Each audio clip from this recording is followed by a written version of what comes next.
Welcome to La Plagne, high in the French Alps, the venue for the 1992 Winter Olympic Games. This sliding venue, built in 1988-1989, and absent from the World Cup for a decade. Between 2002 and 2012. We're back, though, for the second year in a row with the Viessmann FIBT World Cup. Well, good afternoon, everybody. You're ready for the first run of the two-man bobsleigh. I'm Martin Havens. Sitting alongside me is undefeated women's bobsledder Kaylee Humphries from Canada. Kaylee, only the second time in your life that you've been on this track. What kind of challenges does it bring, being a brand new track? Oh.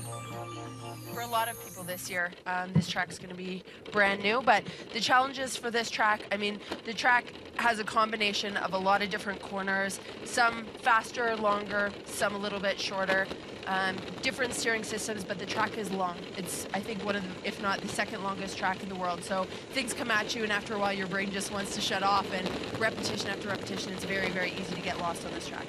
Well, there are so many corners. I mean, the only straightaway is between the last two corners, so there's no time to relax, I assume. No, there definitely is no time to relax, no time to let up. Pressures are great in some corners, so you really can't make a mistake, and the corners link together, one after another. So you miss up one, and unfortunately, it's the compound effect. So you really got to be on top of it and push right till the bitter end. And of course, for the driver, all those corners means all that pressure, not just to get the sled down, but actually physically grinding it out of you. And we've got, you know, 1,600, 1,700 meters of altitude to deal with as well. It definitely is. It's not easy for the brakeman either, by any means. The start on this track is extremely long and flat. You're pushing all the way, and you're winded by the time you get to the bottom, definitely. Well, listen, the start record was set last year, but the old track record, Plagne, who's now coaching the Germans, he set that in 1998. That must be one of the oldest track records in history. Well, Thomas Florschutz, who won here last year, heads the entry. He gets start draw number one ahead of Stephen Holcomb. Bert Hefty, who won last week, he's in 11th spot in the standings already, courtesy of some good results. And we have 31 sleds. So we're going to send more than a third of the field home after a minute on the ice. So let's get World Cup number 5 of the season underway with last year's winner trying to set the pace, Thomas Florschutz and Kevin Kuska. They won here in 2011's race. Let's see if they can do the same in 2012.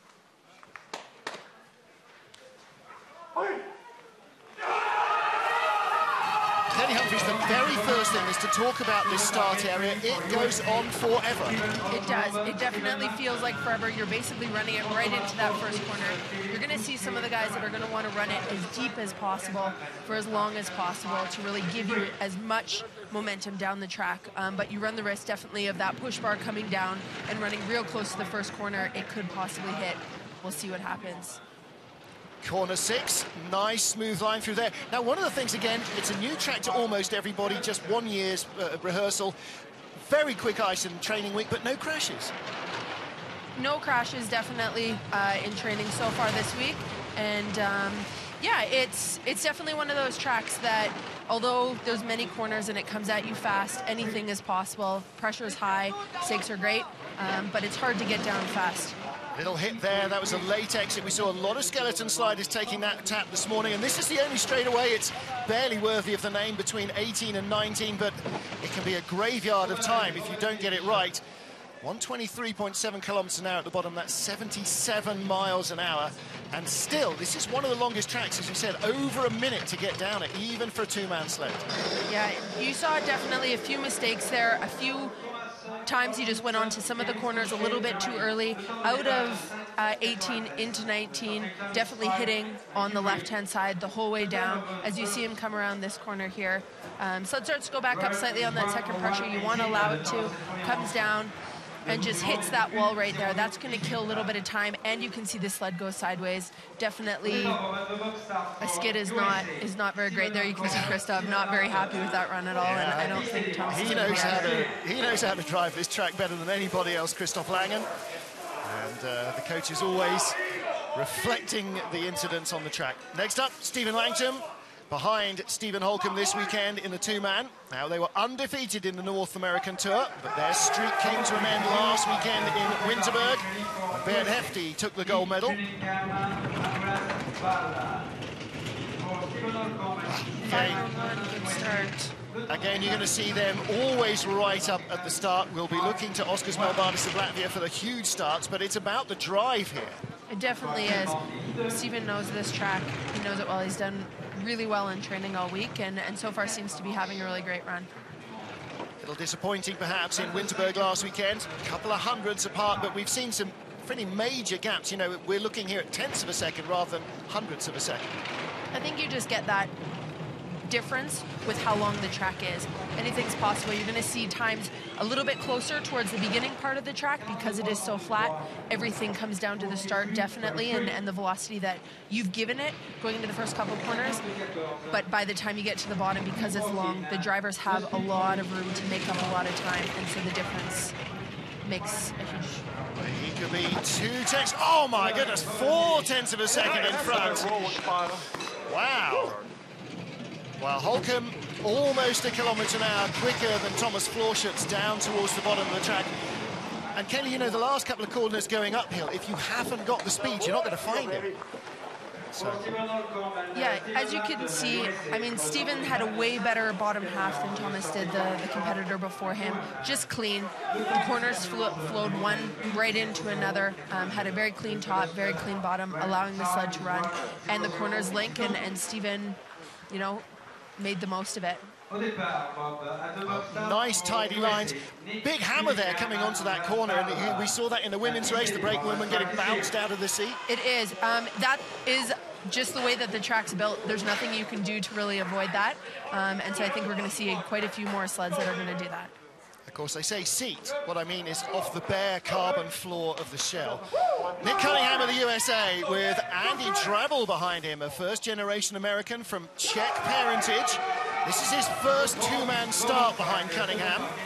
And look how low his head is, driving this all the way down into turn 1.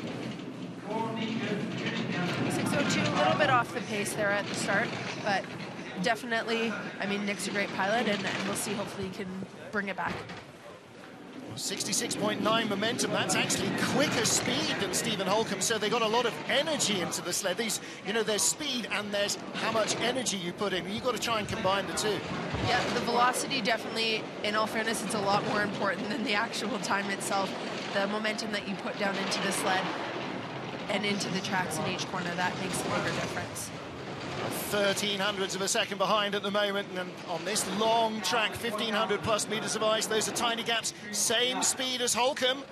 So the Bodine sleds, and what's he in? He's in a Singer, is he?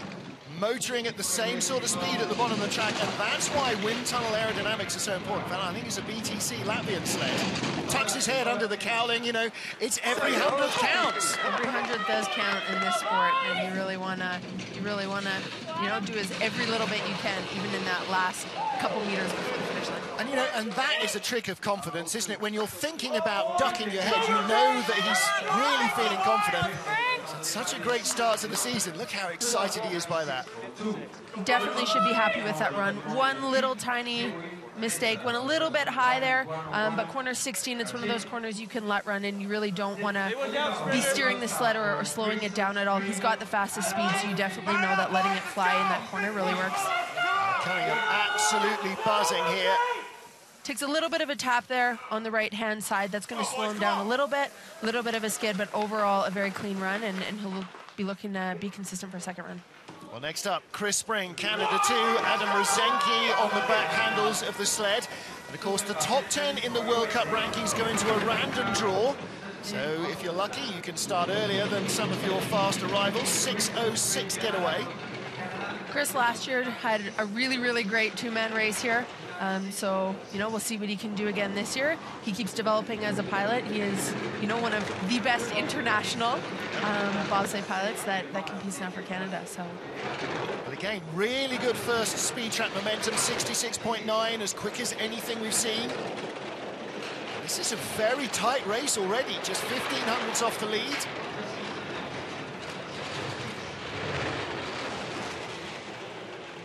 Seems to be having a really smooth, clean run. Lines look good. Again, equal top speed. Well, now let's see what the Eurotech can find at the bottom of the track. Is there something in the aerodynamics? Everything will come down to that straight away. A little bit of a skid, a little bit of a hit, not super clean. That'll be important. I want to clean that up for second run. But overall, 101.14. He should be pretty happy with that and look to clean up a few little mistakes, but 400s in front of last year's winner. Can't argue with that. Can't argue with that at all. Well, we may have a very exciting race. The women's skeleton competition this morning, won by Katie Ulender. We had a tie for the silver medal. It was so close. This little skid, Kaylee. That little skid definitely cost him, you know, a little bit in through there, potentially up to a 10, so he'll want to clean that up. Coaches aren't super happy with it. Chris won't be happy with it, but overall that run was good. Graham and Sven there. Grimacing with that mistake. Corey Butner now, all 3 US sleds going in the top 5, and of course that's where you get the best ice. Justin Olsen from Stephen Holcomb's crew is on the back of Corey's sled, and of course what you want is for all 3 US sleds to have as big an explosive start as possible. I'm sure Olsen will be back in the night train for tomorrow's 4-man.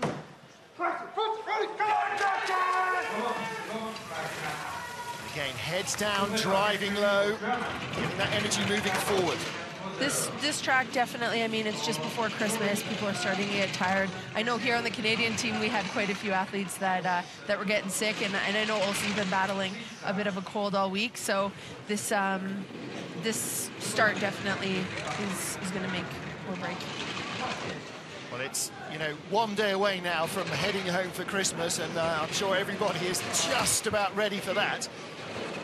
But you've got to try and fight off the colds and the flu and everything else that's going around. 2 tenths back at the moment in 5th spot.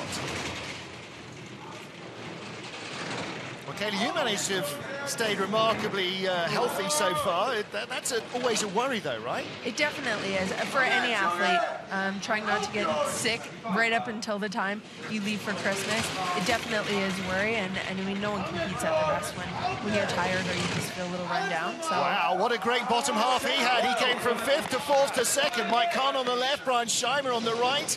Wow, Corey Butner.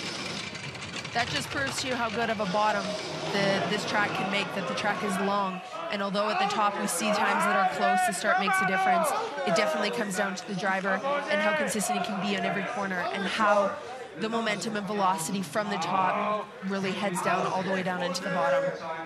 Good start, 6:06 is definitely not unrespectable, but it's the final corners. You know, he has the same speed as Holcomb, as Cunningham, as Chris Spring. They were all 124.5. You know, the last corner in Winterberg last weekend, that's the one that crucifies your speed if you get it wrong. Here, there's 5 in a row. There definitely is, and you really got to nail all 5. Well, next up, Manuel Mahata in the 4-man race. He was victorious here last year. And the Germans are really struggling this season. They are not having a good run of form. Down and in, team start 6:02. All right, same as Nick Cunningham, who currently lies in 3rd place. It's a USA 1, 2, 3 at the moment. Did we move back to Lake Placid? Definitely out of corner 4 there, had a skid, went sideways, hit the wall. That's going to kill his speed and time. He's a 10th up. Mahata knows how to drive. He knows he's, you know, hopefully going to be able to bring it back, but well, he had the fastest first corner momentum and he stopped losing time. He's still only a 10th back. If he can tidy up the bottom, 16 on down out of the Omega, 125.0, fastest speed. That's over 77.5 miles an hour. He's definitely letting it fly. You can see it. He's a little bit higher, a little bit lower in those oscillations in some of the corners than any of the other pilots that we've seen, but it seems to be paying off and he's having a great run. But he had higher speed. Christoph, you explained it to me, Christoph Hagen. He had better speed than anybody else. He hardly made any mistakes, and he still lost time. That doesn't happen. You can't be going faster and be slower. Yeah, but I think the skid down through 4, which you'll see here, comes out, definitely going sideways the whole way down the straight. Those are the mistakes that really, you know, can cause a lot of time. You definitely see him higher and lower in that oscillation, but he let it fly, he let it run, and sometimes, you know, that's definitely faster. Had the highest speed, so I think definitely anything's possible in second run, and the race is close. He's just behind, so it'll come down to consistency for sure, and Madhad is a very, very talented pilot. Well, speaking of which, here is a guy who is getting closer and closer to the gold medals with every week in two-man. Alexander Zubkov, undefeated this season in four-man. Dmitry Chernenko, his #1 brakeman behind him. Again, no danger. Oh, big skid into corner one. 5.95 getaway. Very quick start. That's a very, very good start for Alexander Dmitry. You know, my only worry with the Russians is that Sochi's not in February. It's a year in February. Very true, but you're seeing them start to come on strong now, and you know they're not going to give up before February of next year. So I think we're really just starting to see the beginning of what the Russians have to offer, and it's looking promising for them. Well, we'll look to see how his trajectory is towards the World Champion St. Moritz. If he's really at a peak there, even better than he is now, then that's a dress rehearsal for 2013, 2014. Definitely. Zubkov's more known for his four-man driving, I think, than his two-man, or from what we've seen so far this year. But, I mean, he's having a great run so far. Looks clean, looks smooth, looks fast, nails that straightaway right there.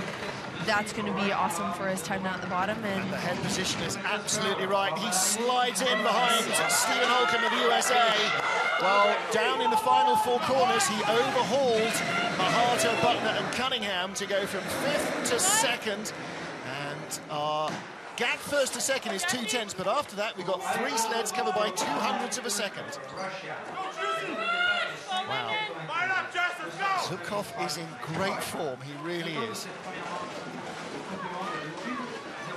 I guess the replay guys are struggling to find something that went wrong. We'll see here. I think definitely they loaded nice down into the sled. As he comes around, you can see those runners trying to move. He's really trying to control it. They had, you know, a big entrance down getting into the sled, but definitely he had to control hard all the way around one, and that really takes away from any velocity that you would have put into that sled. Yeah, it cost him in the first corner. He was getting over a kilometre down on where he should have been. Next up, Lyndon Rush and Jesse Lumsden. Jesse joined us in the booth for last weekend's women's race. Let's see how he does now behind Chris Spring. Going to get into the 5s, 5.93. That's another electrifying getaway. Great start by Jesse Lyndon. Yeah, Lyndon Rush, not Chris Spring.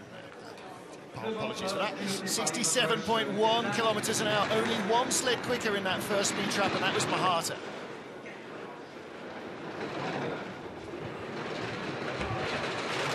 He's having a great run so far.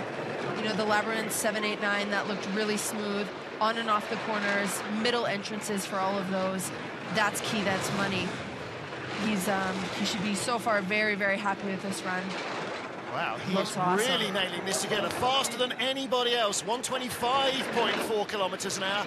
That's 78 miles an hour and extending his advantage.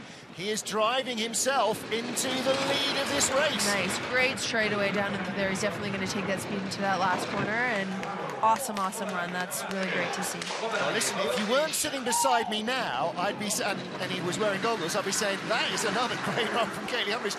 And he just looked so smooth and relaxed, and the sled was so quiet. It was. I mean, we're super lucky with these Eurotech sleds. They seem to be running really, really well. Mark and the Eurotech guys have put a lot of work into this, and the team's been awesome. I mean, the atmosphere, the dynamic, and our whole team, men and women's team's awesome. You really see both of them power off there. Lyndon's last couple of steps, extremely explosive as he jumps into the sled. You see Jesse just chuck himself into that sled, which really helps for their velocity, and overall they've set themselves up. Hi, Amelia. Everybody home. See you in a couple days. Merry Christmas, everybody. Hi to his girls. That's awesome. And family, everyone's looking to get home for Christmas. Well, whether they're watching on live TV or on the internet, there'll be a lot of fans tuned in. Next up, Simone Bertazzo of Italy, Francesco Costa. This race last year was the second in the World Cup campaign, and he pulled a hamstring at the beginning of the week and really struggled, finding a little bit more fitness this year. Start of 5.99, and again, not unrespectable for this Italian two-man sled. That may be their most competitive start of the season. I definitely think it is, for sure. It's a really big getaway for the two of them. And this, again, this is a track that should play to the strengths. He's a good driver. He likes corners, you know, as all good drivers do, and there's lots of them here. Yeah, he definitely knows what he's doing. You're seeing that so far. I mean, he's only a tenth behind halfway down through this track. He's really able to hold on. He's not bleeding a lot of time. Overall, great speed. And the Italian sled only gets quicker and quicker. 900ths of a second behind the leader. He's in front of Stephen Holcomb at the moment. Awesome straightaway down in 18 into 19 overall. Nailed this. Does he take the lead by 500ths? He's in second spot. Wow. Now that is some difference to last year, where he was sat in the sled and pushed off at the start by just his brakeman. Wow, what a morning for Simone Bertazzo, or what an early afternoon. That was a really great start, definitely really great drive. I mean, we'll see here over these next couple sleds. It could just be that the track's getting faster, but overall, you know, Simone knows what he's doing. He knows how to drive this track, and that's going to play to his strengths, which he's definitely used.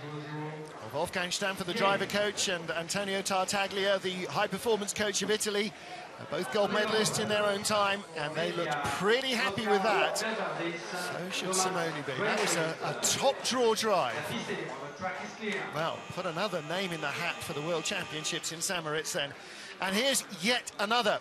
Oskars Melbardis and Damas Dreskins. Don't think our network coordinator John Morgan has actually put money on him yet for the Olympic gold medal in Sochi, but he talks him up a storm. Now then, start record set last year, 5.73 seconds. These guys are just so amazing to watch at the start. So powerful, so strong. You see him get in. Oh, 5.78. Well, listen, they're in the same hotel as us down in MA. You think they start? You should see them eat.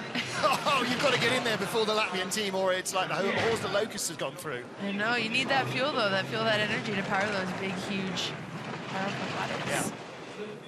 That's great speed as well, quicker than anybody else, 67.5 kilometers an hour. He's 0.2 of a second in the lead. Well, he is a start beast, isn't he? But you've got to drive this track. You definitely do. Overall, he's having a decent run. A little bit early onto some of the corners. I mean, yeah, it's just going to come with time. It's one of those things. He's still a very, very new pilot. He's going to make little mistakes and control it in places that he probably should allow it to run a little bit more free. But the more he drives, we're seeing him getting closer and closer to the top every single time, and he's just going to keep getting stronger. Look at that. A minute 83 sitting in fourth. That's a great position for him to be in right now. Lyndon Rush leads from Simone Bertazzo and Stephen Holcomb, and Oskars Melbardis fourth for Latvia.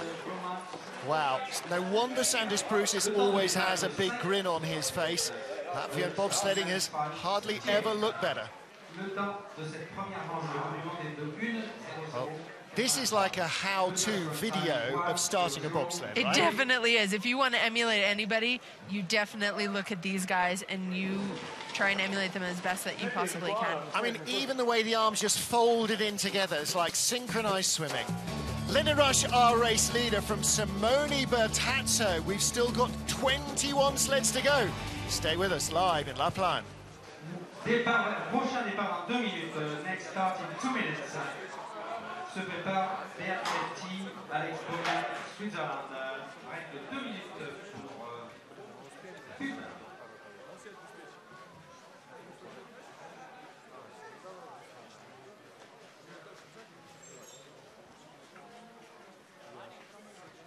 Le classement provisoire est actuellement premier, Lyndon Rush, deuxième, Simone Bertazzo, troisième, first rank, third rank, Stephen Holcomb, quatrième, Oskars Melbardis, rank 4, cinquième, Alexander Zubkov, rank 5.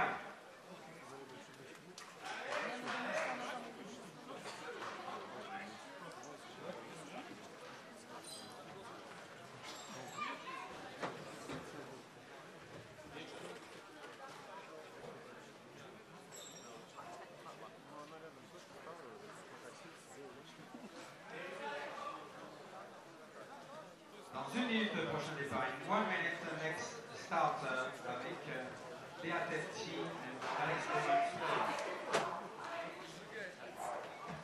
Commencez la visite à la Mercedes dans le virage 16.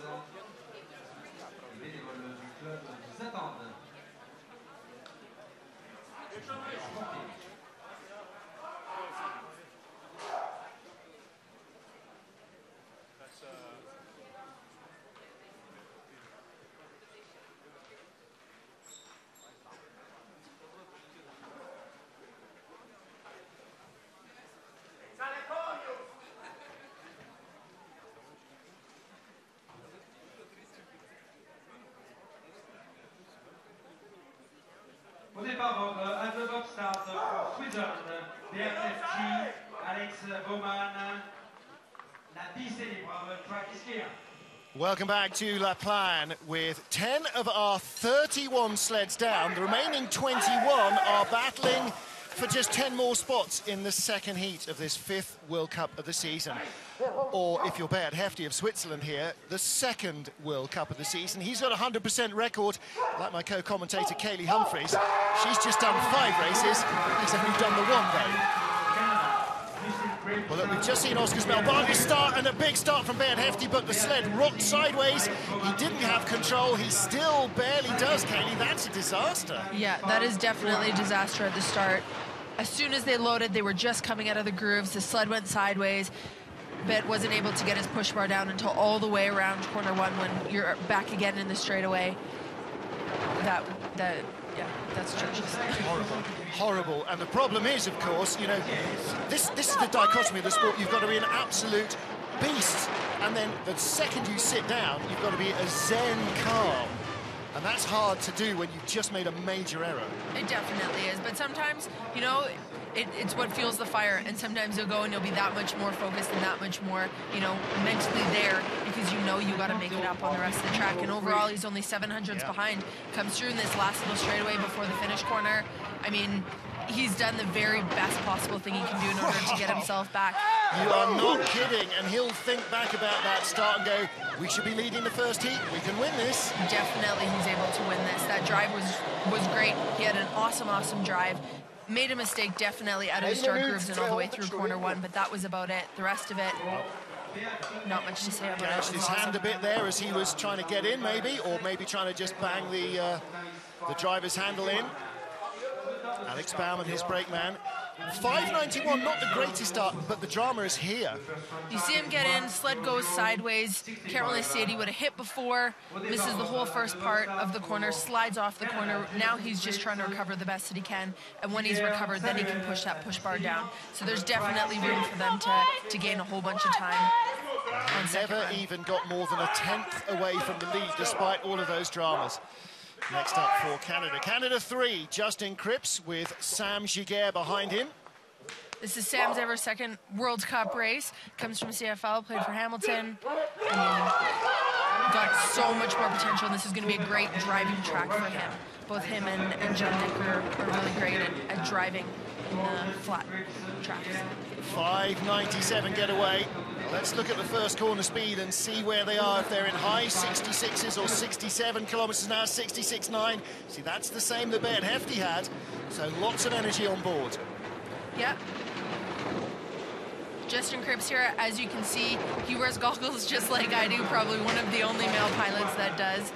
Him and I both taught by Pierre Ledoux, who, you know, we're all under the same mentality, although aerodynamically it could be a little bit slower, potentially, some might say. Not fogging up and being able to see the whole way down the track, we believe, makes a bigger difference. And the two of you smile a bit more than Pierre does.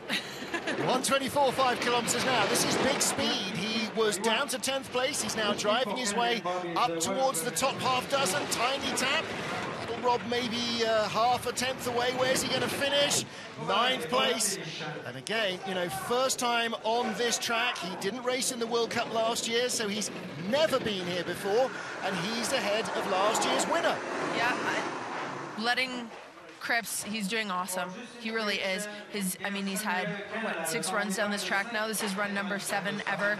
I mean, he's really coming up as an up-and-coming driver in the sport, and I think, you know, with a couple more years under his belt on World Cup, we're definitely going to see great things from him.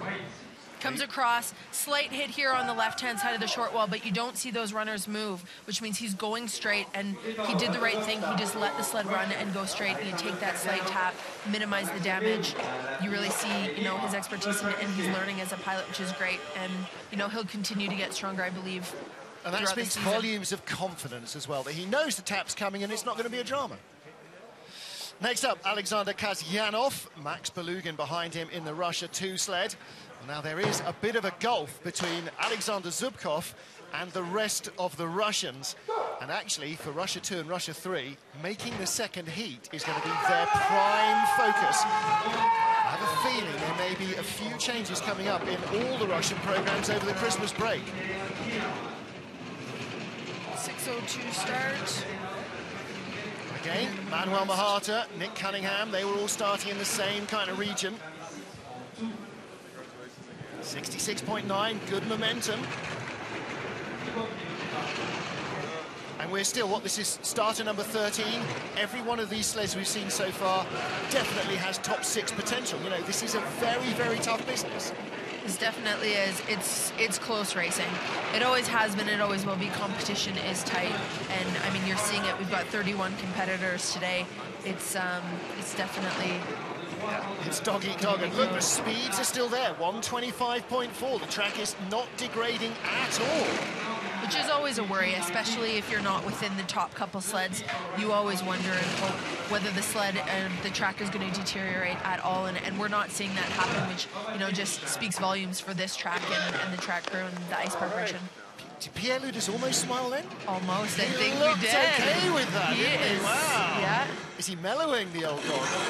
6th place. Now, having just said how much of a gulf there is between the Russians, he's in 6th position, and his teammate Alexander Zubkov would be in 7th place. So that's not bad from Alexander Kazyanov.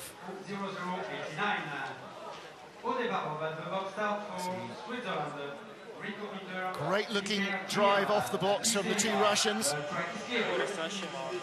And again, Zubkov starting 5.95, but they drove ahead of him down the track. And that means not only is the track not getting any slower, is it actually getting faster? Now that might be entertaining. Rico Pater and Mikael Kehl behind him of Switzerland. I think this is only Mikael's 2nd ever World Cup start. I think he pushed last weekend in the Swiss 2 sled. 6:13 getaway. Well, we've already seen you don't necessarily have to break the start record, Kaylee Humphries, to actually have a good run on this track. There's enough space to be able to drive your way into contention. No, you definitely are able to. So 6:13, a bit off the pace, definitely a little bit behind by about a 10th or so. So he's got a lot of room to work in order to make that up, but the track seems to be getting faster, so we'll see what happens. Bit of a bumpy ride so far, needs to really smoothen it up out of the labyrinth and down the lower regions of the track. Seems to be losing time. I mean, this doesn't look like the smoothest, most clean run.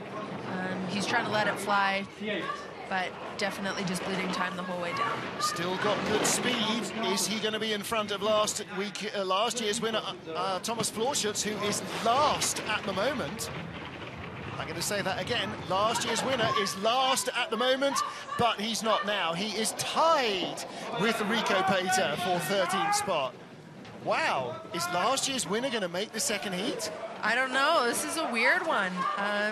Definitely never thought it would have been a disadvantage to go off first, but the track seems to be getting faster. I don't know, just the more sleds that run over it, the glassier the ice gets, the faster it's getting. That was a big hit on that hammer. That, you know, again, really upsets the sled. Yeah, he's just going a little too early on. Sees right wall here, goes a little too early on to a lot of the corners. So, I mean, that just bleeds time the whole way down. Little tiny mistakes all the way down the track end up, you know, for a big time difference at the bottom. Okay, well, what about Max Arndt? Now, he's only 15th in the World Cup rankings at the moment after a DQ for starting a minute too early last weekend. Could he take the lead from here?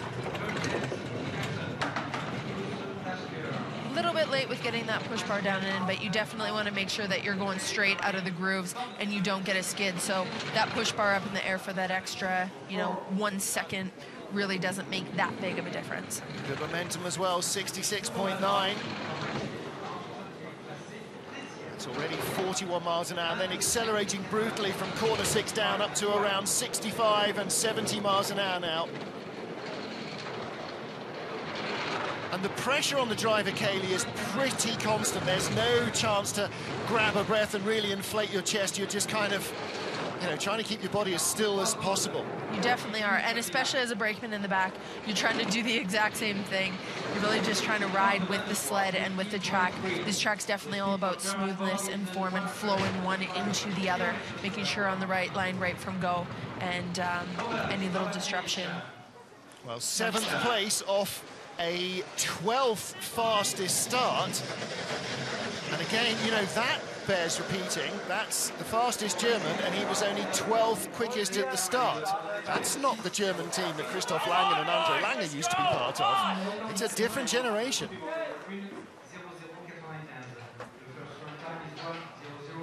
See Sven Ruhr in the background on the right watching this. Good, strong starts. I mean, you see Max get in there. Feet get stuck a little bit. I'm sure they got tangled slightly. Look how wide his eyes were getting as his feet wouldn't go in, and he's just watching that wall coming closer. And you saw that visor stay up, so he'll click that once his hands are in. He'll click that down for the rest of the run. But, you know, that's part of the fogging issue and then the ongoing debate. So he'll leave that up until he gets down into corner one. John Jackson of Great Britain, one of 2 GB sleds in the field this weekend. Bruce Tasker is on the back handles. I think this is Bruce's first 2-man start of the season. Been a little bit of injury in the GB lineup, unfortunately. So they are swapping men around. Well, Jacko, 14th on this track last year. Let's see if he's got the pace to get this towards the top 6. Down and in, that's probably one of the fastest loads from a pilot we've seen all day. 5:96, that's about the 3rd or 4th fastest start. Very, very good start from John and Bruce. And great momentum as well, 67.2 kilometers an hour. Well, the fastest start, 5:78, Oscar Smelbardis, that's just insane. Next fastest, a 91 from Holcomb. He's having a really smooth run, and that's the key, Kaylee. Can barely even hear him going by. Definitely is. I mean, the velocity they've given it a huge advantage at the start. Both him and Bruce really put everything into it. Great start, and he's allowing the sled to run. He's definitely, you know, letting it go, letting it run free, controlling it at just the right times, and you're seeing that. I mean, he's only 700ths now behind at the bottom. Wow. Slight tap there, not going to be much of a disadvantage at all. He had good speed and 4th place. That is an exceptionally good run from Jacko. Were it not for that little tap at the bottom, he may well have been in 2nd spot ahead of Beat Hefty. And you can't argue too much with that. A really, really good, strong run. Yeah. He will be thrilled with that. And Bruce on the back, 5:96. That's going to put them 3rd or 4th among the starters. And, of course, as you know, as a former brakeman, that's what you care about. It is, definitely. Slight tap there on the left-hand side. But, again, you're seeing the runners. They're going straight. He's moving in a straight line. He's not skidding sideways. The sled isn't fishtailing. Not going to cost that much of a time difference.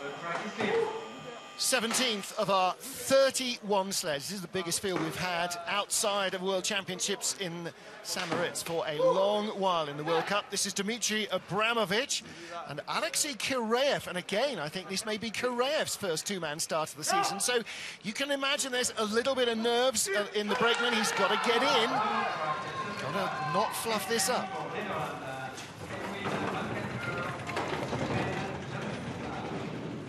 6:13 start, not the fastest. I think they loaded a little bit early, but it's, I mean, you run the risk here. You want to push right till the bitter end, but like we saw with Hefty, you push right till the bitter end, and you run the risk of having the sled come out of the grooves and you go sideways and messing up corner one. So, you know, which one wins, you never quite know. It's a balance, and until you get it wrong, you don't know when you're going to get it wrong, if that makes any sense.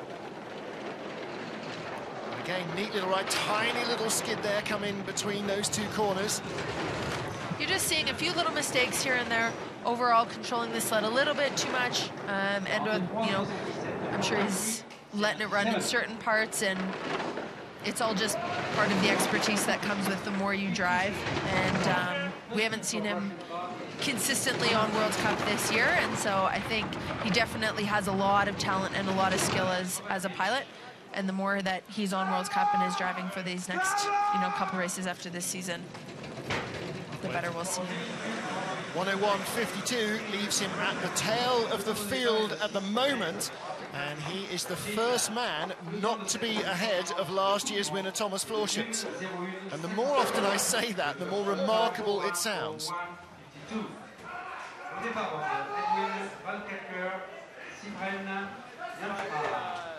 A good, strong start from these two Russians, driving off together.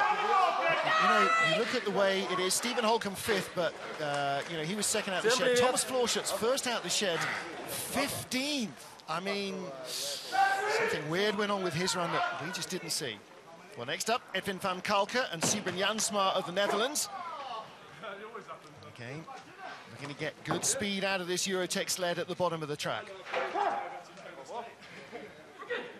Let's see how far they run this. Don't forget, Edwin pulled a hamstring and had to pull out of Whistler, go home for physio instead, and was really hobbling. Ran it much stronger here than last weekend in Winterberg for a 6:02 start, so I think you've got to say that he's probably getting close to fit again. Yeah, definitely. As you saw Sybren run that real far, basically all the way down into corner one.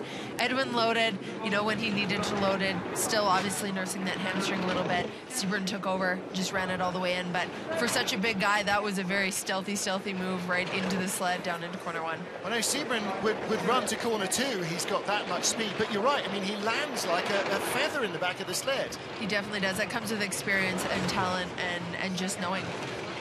You can see from the shots outside the track, it started to snow again, but every inch of this La Plagne track is covered, and so he's got good speed at the bottom as well. Is he going to drive himself back? He's in 6th place. Well, don't forget, the same Eurotech sled as Lyndon Rush, the race leader.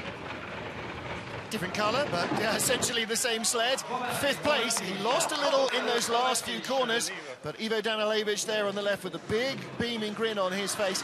Another really solid run. Yeah, definitely solid run. Track seems to be getting faster.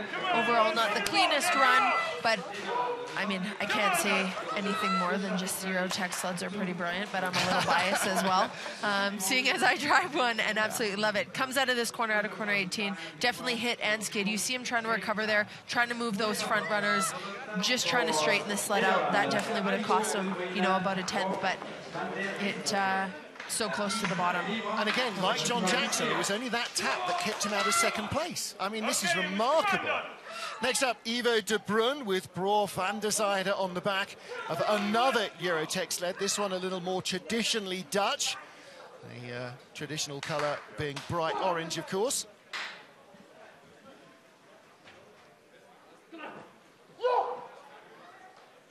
You see them rock the sled at the start. That's something that we're seeing the Russians start doing, and Annie Schneider-Heinz, the women's pilot, she's doing it as well. So some of the sleds are really trying to bring the traditional rock back into form, and it seems to be working for some teams. And you know, we'll see. It might be something I try, you know, in the summertime for next year. Wasn't too shoddy a start either, 5.98, and look at that first corner, 67.1. So again, they are right on the heels of their teammates and of the British, who are 4th and 5th at the moment. Yeah, Rohr seems to be awesome, on fire, big, strong guy. I know this series he's been getting a lot of PBs and really developing as a brakeman, so that's awesome to see. Him and Ivo will move up together as a team. Yeah, absolutely. Ivo as well, only driving 2 years. And a little ding there on the wall will take some of that speed away. 125.0 is great momentum at the bottom. A little bit of a rough transition in through 13, 14, down in kind of 15, 16. We're seeing it here as well. Maybe just working a little too hard in the steering. He's outside the top 10. This might be, well, 13th place. That may well see him safely in the race. On the right, his coach, Nicky Minicello, who's in charge of the Dutch operation. A women's bobsleigh world champion and the first head coach of a nation to be, well, first a female world champion and the first female head coach. So yeah, there's another career you can look at after TV. You can go to coaching. I'm not writing you off too early.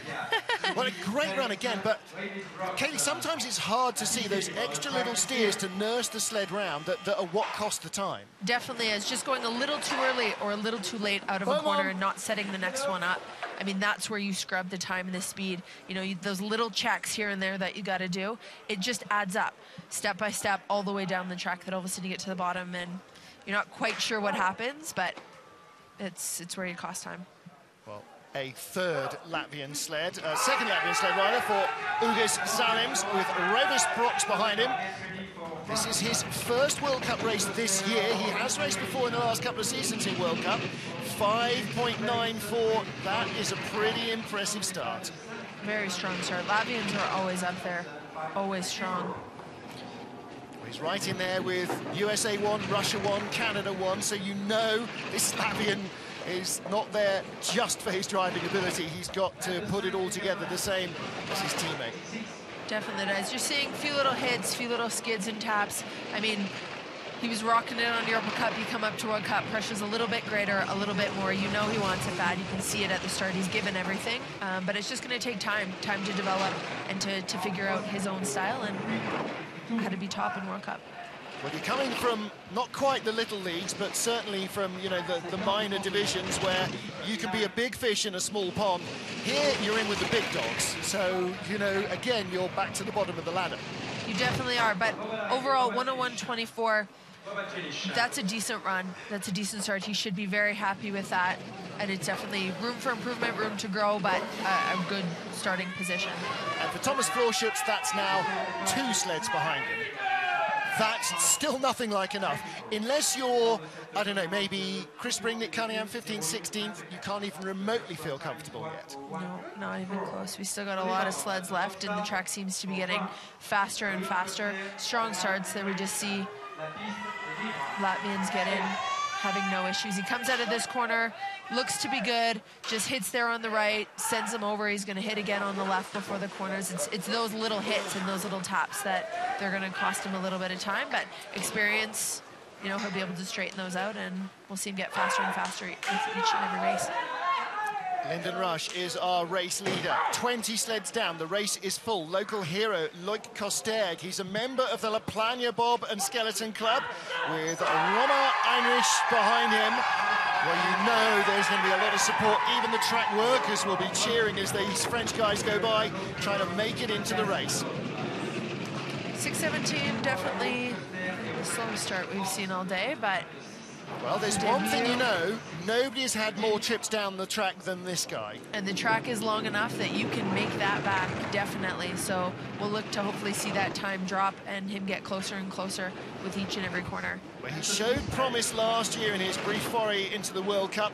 Let's see if he can do the same again. You know what? There might be maybe 3 or 4 more sleds that could easily get into the top 20. And at the moment, he is in the race, and Dmitry Abramovich of Russia is out, 124.5. Again, that's better speed than the Russian had. 4800s, he's still in 19th. Loik Kosteg is in the race. That little skid and rub on the wall, is that going to deny him a spot in the second heat? Not yet, it's not. 101.21, he is in, and Abramovich is out. And he's just 300ths of a second slower on that run than Thomas Florschutz, last year's race winner. Definitely do. I mean, the hard part is we've still got some great pilots up and coming. I mean, you've got Jürgen Loacker that knows how to drive, Patrice Savel. You've got a lot of really talented pilots still that are left to come. I mean, those bottom couple guys, yeah, it's too close to call at this moment. Do you know what? If I was Florschutz, I'm not sure I'd be worrying about warming up right now. I'm not sure he's going to get a second heat. Loik Kosteg is in at the moment, and that's France 2, the second French sled. Well, here is a big threat as well to those at the bottom of the top 20. Jürgen Loacker of Austria, he's got to be in. This track plays to all his strengths.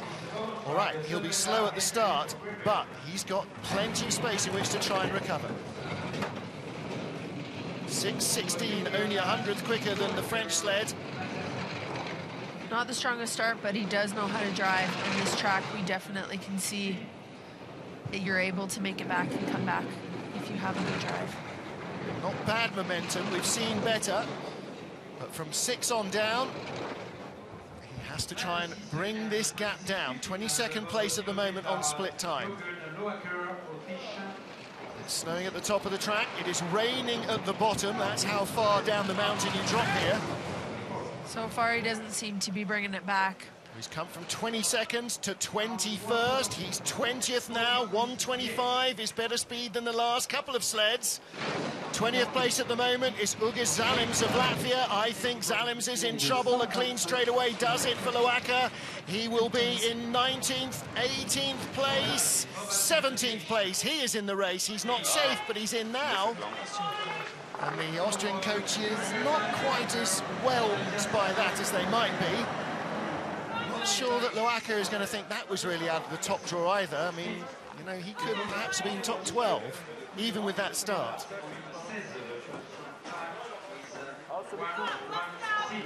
Body language doesn't exactly go Yahoo, does it? No, definitely not. I mean, he's not going to be the most impressed with that. There's definitely room for improvement, but, you know, so far 17th place. We'll see if he can hold on to that and make sure he gets a second run. Well, next up, making only his second ever World Cup start, Lamin Dean in GB2 and Ben Simons. This is a first ever appearance on your television for Ben, his first World Cup start. Lamin raced last in January 2011 in the World Cup at Eagles, and since then has been in Europa and America's Cup action, learning all the tracks. Now, for me, this is a new combination, so let's see what they've got. Got to get in. Just brushes the wall, 6.12, and of course, you know, immediately he's starting outside the top 20, so that target is to try and shoot somebody else out of the race.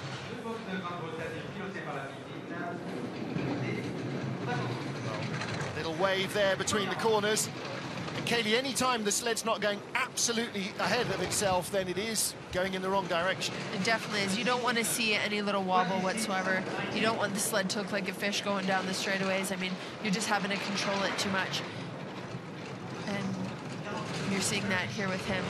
Just too strong in some of the steers, cutting out of the corners. He's just getting a little too early on. But overall, I mean, considering this is, you know, first world debut in many, many years, I think definitely room for a lot of improvement, and hopefully we see him on World Cup a lot more, so he can grow and develop with the rest I think that's definitely the plan with Great Britain, is to have two sleds in the men's and the women's World Cup for the rest of the season. He doesn't make the cut on this occasion. That doesn't mean that he's not going to make the cut later in the season. And again, you know, it is different from racing in Europa Cup or North America's Cup, where it's a much quieter area. You know, there's a lot more officials, there's the TV camera in your face, you know, there's a whole different environment here in World Cup. And of course the competition is another level. Definitely is. He definitely went there, what you saw going into corner 6, a little bit high, starts to come down. You just see the heads whip real hard into 7. All of that, especially on this track. This track is smooth. It's supposed to be smooth and soft and just look effortless. And that run didn't, and you see it in the time. But considering, good run. Dawid Kupczyk of Poland, 24th of our 31 starters, and another sled that is more than capable of getting into the top 20 here. Loic Costerg of France is the man on the bubble at the moment. 6.14 getaway. It's a fraction swifter than the French sled, and he only needs to maintain that 300th of a second advantage down the track, and he's in, and the French are out.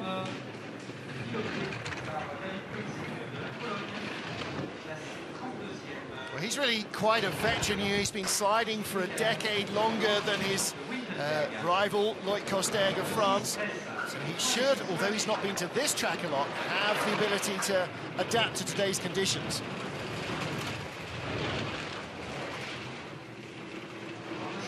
Again, it's a quiet run. It's pretty smooth. The speed is good. He is in 20th at the moment. Same speed as the French sled. This could come down to the 100th as to whether he makes it or whether the French guys stay in, and that's it, surely. Is that enough to knock him out of the top 20? Yes, it is. And Loic Costerg can breathe again. It's a long run not to be breathing. 1 minute and 3 seconds. It definitely is. You'll see a lot of the guys get to the bottom and just sit in that sled for that extra second just to take a few, you know, breaths, a few gasps of air just to regain. So, disappointment for Dawid Kupczyk and Marcin Navarra. Comes out, just taps there on the left-hand wall, sends him over to the right wall. He's trying to correct it by turning the runners, trying to smooth it out, minimize damage. All of that plays into the downtime and really affects it and makes it slow. Next up, Patrice Servel with Elie Lefort behind him. Didn't race in the World Cup in Winterberg last week. Well, where was he? Oh, he was here in the Europa's Cup, having 2 race weekends in one. Now, if he can't make the top 20 after an extra week of rehearsal, then we need to be asking some serious questions. Patrice definitely knows how to drive. We're going to see it here. He knows how to drive this track. He's a great pilot all around in general. I think where he loses a lot of time is definitely at the start. Well, 6:19 start, but 66.5 kilometers an hour. That's good momentum. And as you say, it's a quick sled and a quick driver, and he should be able to drive himself into contention off a 25th fastest start. Yikes.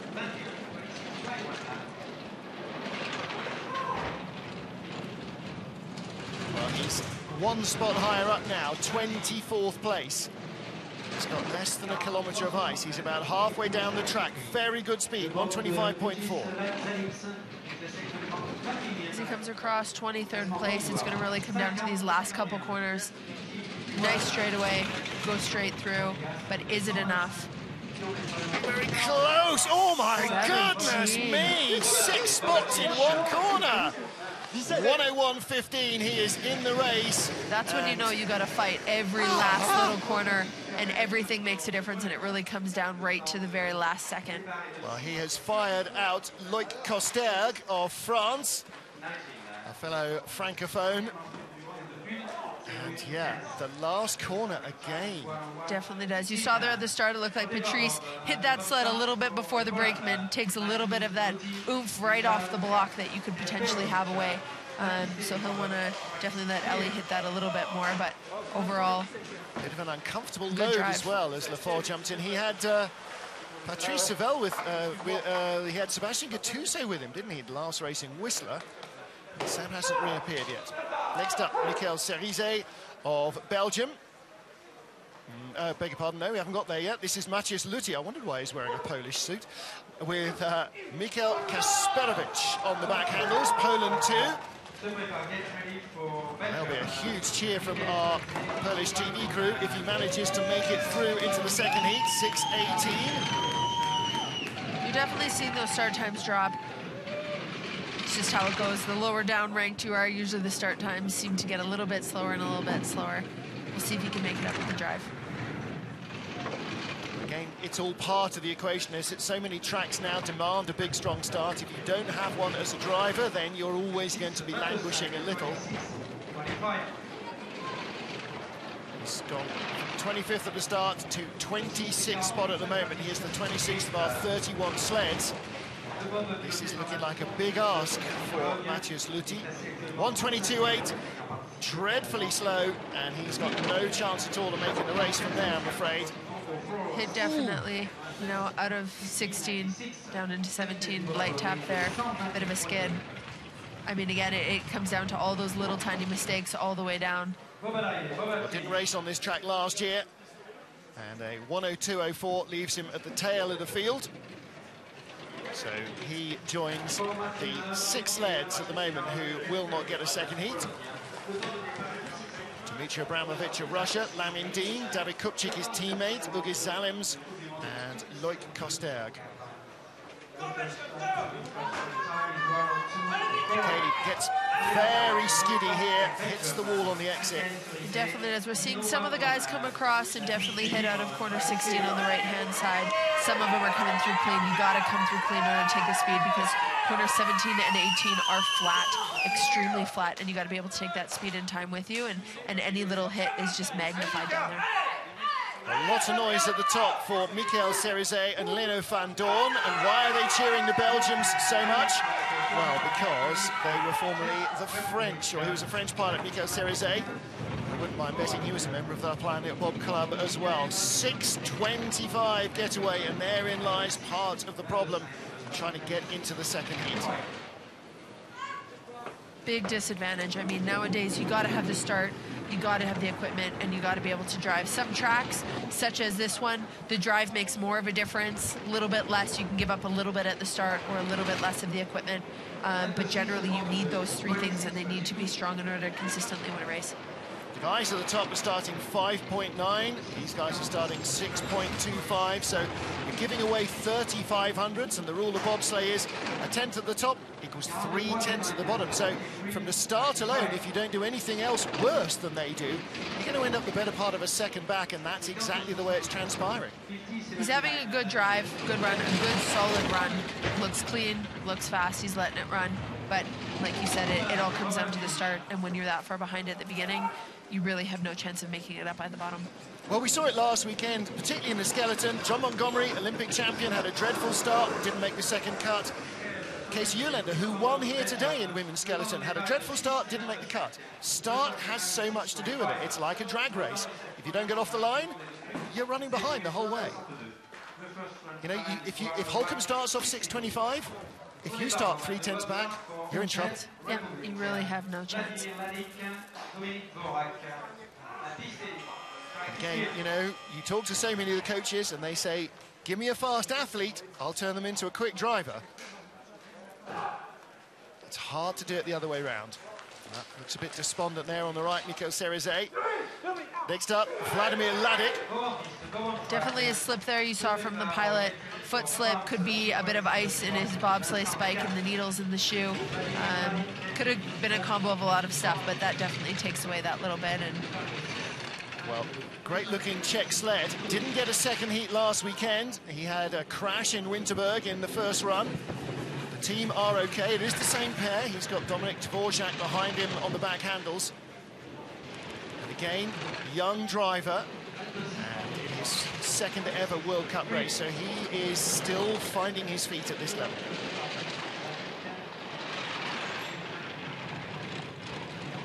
Now, of course, Kaylee, if you raced here last weekend in Europa Cup, the track is exactly the same.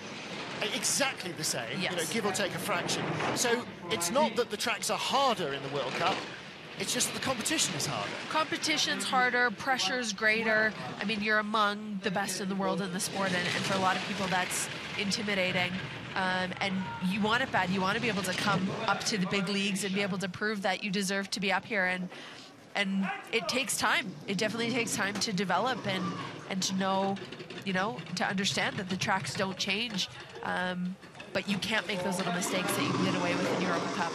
You're starting, you know, 2-3 tenths behind the top guys in the world. You can't make that up. On Europa Cup, you're all starting roughly the same. It's about getting down and a lot more about learning the sport and having fun and being a consistent pilot. You see the brakeman's helmet pop up there. Definitely, I'm sure he came around through that straightaway and thought he was finished and over. And again, those little tiny mistakes, that for aerodynamic purposes, that absolutely kills you. Well, we're talking about this, you know, the length of the track is unusual. You know, we get sort of 15 corners in, we think, okay, must be nearly at the finish line now. No, not yet. Thibaut Gauffoy of France with Vincent Ricard behind him. This is the #1 French sled with the coq sportif, the fighting cock on the front of it. Again, lots of noise from the locals here. Ooh, 6:32. Again, that puts him right at the bottom of the starting pile and with just a huge hole to try and dig himself out of. Definitely did. You saw him hit twice on the right-hand side out of corner 1. Left-hand side if we're looking at the screen. All of that absolutely kills your time.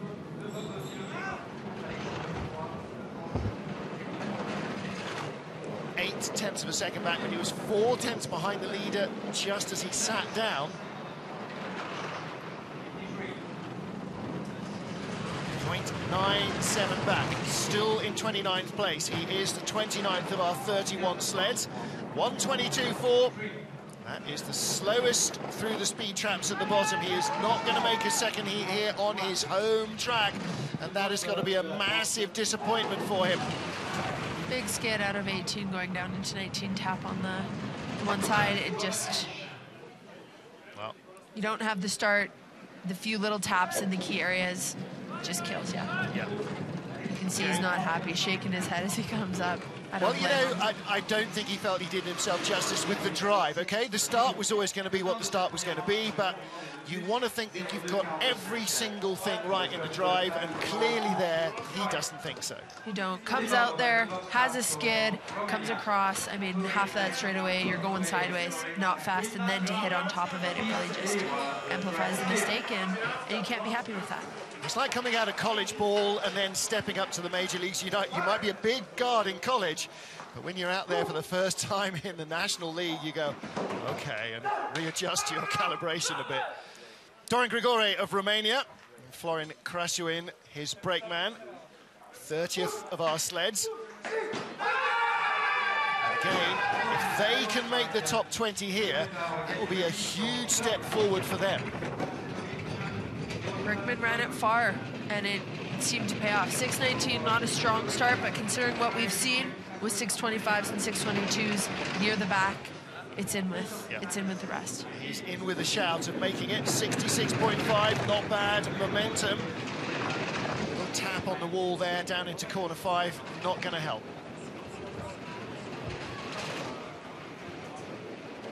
26th at the start, still in 26th spot. It's going to take a little while for that slow start to unwind. Again, you can hear as much as see the mistakes. Little double tap on the wall. 23.7, he's only in 25th spot. I don't think there's enough ice for him to make the race on that speed. Nice straightaway, 18 down into 19, but again, it's the little early entrances, little taps, little exits, and like we stated before, the start makes such a big difference. Overall, you know, good run, good clean run for him, definitely good starting point. Again, you hear it, you know, you hear clonk, clonk, and I think there's a 10th just dropped off the sled. You know, every tap is 0.05 of a second minimum. Comes across, goes a little too early there into the corner, and you see that brakeman move, and you see that sled lift up. But there's not much you can do to avoid it, and similar position down in through that corner. Again, that's where I say one links into another. You mess up one, and you just go a little too early on, and it's very, very hard to get it back. And those take-ons where the wall or the floor becomes the corner, they're so brutal here, aren't they? If you don't get them right, they definitely whip on, and it hurts. There is no padding, and there is nothing inside that sled. You feel it through every inch of your body. Our last sled then from Serbia. They are staying just down by the TV track. The TV truck's the bottom of the track. Vuk Radjanovic. Miroslav Novakovic is his two-man brakeman. Drops in and looking for something. Oh my goodness me, 6:68. Well, you saw him push though. That was not really pushing. That was... He is not healthy at the moment. Not even close. This is a rented Vimmer two-man that's identical to that of his partner, his wife, Astrid Radjanovic. But he tore a hamstring in the Europa Cup in Eagles at the beginning of the season and is still nothing like fit enough. At this point, it's more just experience. It's more being in the race, getting down, and just driving. Driving for driving's sake, just to be able to learn. But he knows that, you know, the start is just going to cripple him. And as you say, you know, it's getting time on the ice that's so important to a driver's development. Definitely, it's the racing experience, everything that comes in. You know, that's why if you're not 100%, there still is benefit in just racing, and you see it with these guys. He's got a brand new Wolfgang Stamfer sled for the four-man competition, and there at least he'll have 3 other guys to help him get it moving. When you can barely walk, which is the state he's in at the moment, you're not really putting an awful lot of effort into the sled. And again, you see, watch how ginger he is about getting out. He looks a little bit more relaxed than I would, but not by much. Well, that was our 31st and final sled in this first heat, round 5 of the two-man bobsleigh World Cup, and the race being led by Lyndon Rush of Canada. Yesterday saw bobsleigh win for Canada, courtesy of my broadcast partner, Kaylee Humphries. Will she talk Lyndon down to the gold medal? Well, we'll have to wait a little while to find out. He'll be going last in our second heat as we go from 20 down to 1. And the top 20 will start with a tie. Rico Page of Switzerland and last year's winner Thomas Florschutz does just make the second heat. Lyndon leads by 0.02 of a second. Simone Bertazzo 5 off the lead. John Jackson of Great Britain 7 off a gold medal. And Edwin Valcauca, Steve Holcomb, Oskars Melbardis. I mean, there are a dozen drivers almost who could finish in the top 3 or 4 spots. We have got a real race on our hands from first to last. We'll join Kaylee Humphries and me, Martin Haven, for the second heat, starting at 3 o'clock CET. That's 2 GMT, wherever you are watching on your TV, online, or on the iPhone app. Join us for that, for the deciding heat here in La Plagne.